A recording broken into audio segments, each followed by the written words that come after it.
தொடர் மழை, நிலச்சரிவு உள்ளிட்ட காரணங்களால் வடமாநிலங்கள் வெள்ளக்காடாக காட்சியளிக்கின்றன.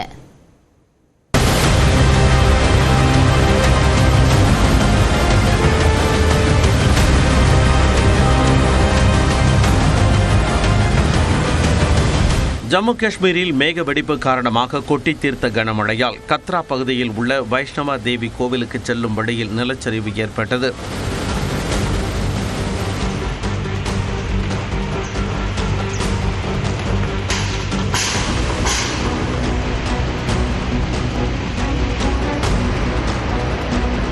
இந்த நிலச்சரிவில் சிக்கி பலியானவர்களின் எண்ணிக்கை 30ஐ கடந்துள்ளது.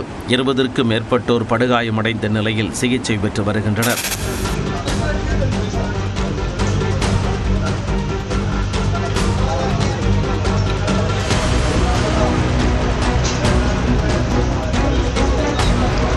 மேலும் ரிஷி, தோடா உள்ளிட்ட மாவட்டங்களில் வரலாறு காணாத வகையில் பொழிந்த கனமழை காரணமாக வணிக வளாகங்களை வெள்ளம் சூழ்ந்தது.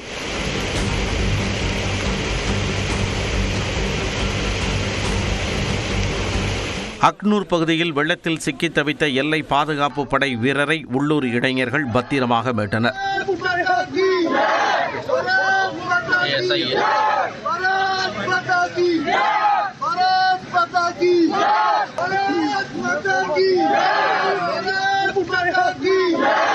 தொடர் கனமழை காரணமாக ஜம்மு காஷ்மீரில் இணையதள சேவை முடங்கிய நிலையில் வெள்ளம் பாதித்த பகுதிகளை முதலமைச்சர் உமர் அப்துல்லா பார்வையிட்டார்.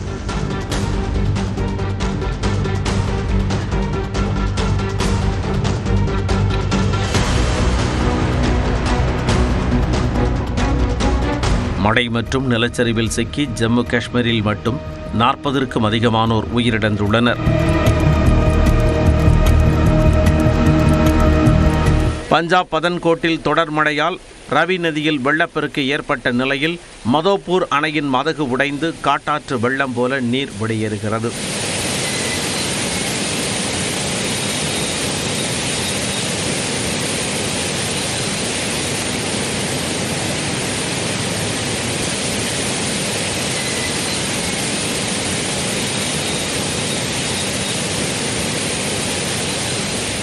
அதேபோல் அசாம் தலைநகர் கவுஹாத்தியில் 3 மணி நேரம் தொடர்ந்து பெய்த மழையால் தலைநகரே தண்ணீரில் தத்தளித்தது. தொடர் மழை காரணமாக போக்குவரத்து நெரிசல் ஏற்பட்ட நிலையில் பல கிலோமீட்டர் தூரத்திற்கு வாகனங்கள் அணிவகுத்து நின்றன.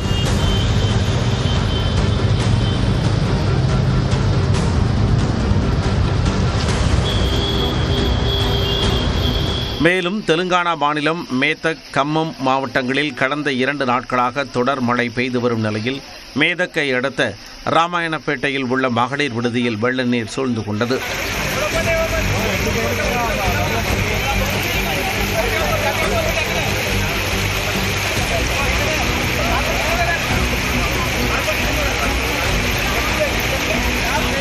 நானூறுக்கும் மேற்பட்ட மாணவிகள் வெள்ளத்தில் சிக்கிக் கொண்ட நிலையில் அவர்களை மீட்கும் பணியில் தீயணைப்பு மற்றும் மீட்பு படையினர் ஈடுபட்டனர்.